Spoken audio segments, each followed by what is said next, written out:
राज्यातला हिंदी आणि मराठी वादावर मुख्यमंत्र्यांनी भाष्य केलं असं पाहायला मिळालं। राज्यामध्ये मराठी भाषा सक्तीची आहे, हिंदी भाषेची सक्ती नाही। हिंदीचे कुठेही अतिक्रमण नाही आणि त्यामध्ये आता हिंदी भाषेला इतर पर्यायी भाषा घेण्याची मुभा असणार आहे। पण आपण इंग्रजी भाषेचे गोडवे गातो, भारतीय असलेल्या हिंदी भाषेला विरोध करतो, याचं मला आश्चर्य वाटतंय।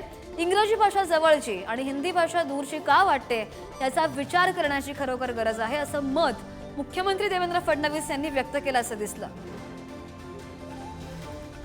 मराठीच्या ऐवजी हिंदी अनिवार्य केलेली नाही, मराठी अनिवार्यच आहे।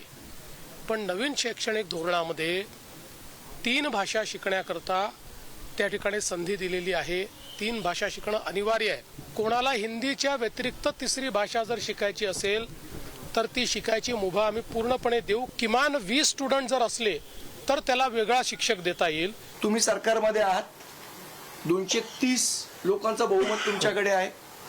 माझं देवेंद्र फडणवीस साहेबांना आव्हान आहे, विनंती आहे, त्यांनी इंग्रजी माध्यमाच्या जेवढ्या शाळा आहेत त्या सगळ्या शाळांची मान्यता रद्द करावी आणि त्यांना मराठी भाषेचे माध्यमची परवानगी द्यावी। तुम्ही सरकारमध्ये आहात, करू शकता, करा। स्वतःच्या भाषेवर जग चालवावं, थोडी हिंमत दाखवावी त्यांनी।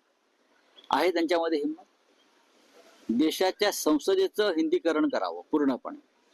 देशाच्या संसदेमध्ये 70% लोक इंग्रजीमध्ये बोलत आहेत, त्यांना हिंदीमध्ये बोलायला सांगा। देवेंद्र फडणवीस हा एक वेगळा अजेंडा राबवू इच्छित आहेत, तो अजेंडा देशात चालणार नाही आणि ह्यांच्या प्रत्येक अजेंड्यामागे निवडणुकीचं राजकारण असतं।